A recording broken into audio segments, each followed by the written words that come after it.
Sige, hi mga kapatid, magandang araw. At happy birthday! Nangamoy kambing. Ano ba yan? Ano ba yung ulam ninyo? Kambing. Buti na lang wala ako dyan. Binabati ko ang lahat na mag-celebrate ng kanilang birthday. Unahin ko si Ate Sinaida. Te, happy birthday! Huwag kang kumain ng marami para di siya lumulusog. Happy birthday Ann! Sister Mercy. Sino pa ba yun? Si Jima. Jim. Patuloy Jim sa paglilingkod at palaging maganda Sister Flor. Kumusta ka na? Happy birthday sa inyong lahat. At salamat sa tulong ninyo na kahit wala ako dyan, masaya pa rin kayo. Nandiyan kayo, tinutulungan ninyo si Pastor. Tapos si Nanay. Kalimutan ko na tuloy si Nanay. Andi pala si Nanay Luling. Nay, kumusta ka na, Nay? Magkita pa tayo, Nay, Antayin mo ako dyan. May regalo ako sa iyo pagdating ko. At ano po ba yun? Lahat ng mga tatay at mga youth, mga bata, salamat sa inyong kasigasigan dyan na nandiyan kayo lagi. At bawat gawain, nandiyan kayo. Tapos, ano po ba yun? Nakakalimutan ko na sa dami ninyo. At para sa mga nag-birthday, meron akong munting regalo sa inyo. Sana magugustuhan ninyo yan. At pag open ninyo yan, dahan-dahanin ninyo kasi may malaglag dyan. May mababasag dyan. Baka magsisisi kayo pag yan ay nabasag dyan. At lastly, magpakatatag kayo sa paglilingkod sa Panginoon at ipag-pray ninyo ako lagi. Then, para kay Pastor, happy 21st anniversary. At salamat na kahit wala ako dyan, happy ka pa rin. Tumawa tuloy sa Ethel. Kaya ganun lang yung pag nasa Panginoon tayo kahit magkalayo. At lagi pa rin na nagkaisa dahil andyan ang Panginoon. So para sa lahat, hindi ko na damihan magsalita dahil parang naiiyak na ako. Para sa lahat, mayroon akong i-dedicate na song para sa inyo. At pagtsagaan nyo na lang yung yung boses ko.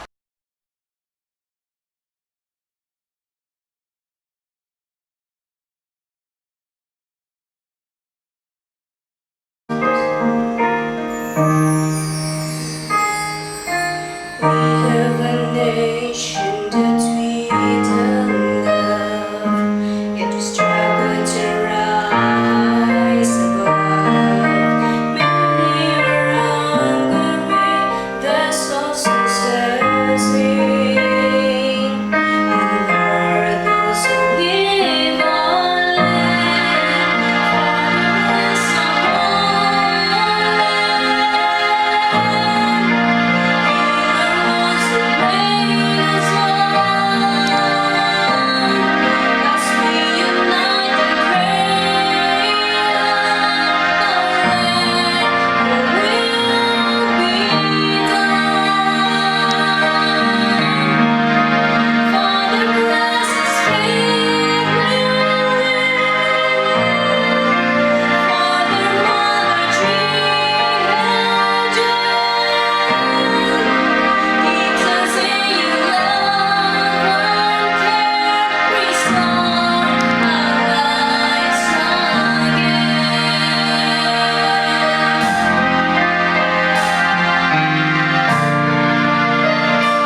Huwag kayong kumain ng maraming kambing ha, kasi maanggo yan. Okay, bye-bye, bye-bye.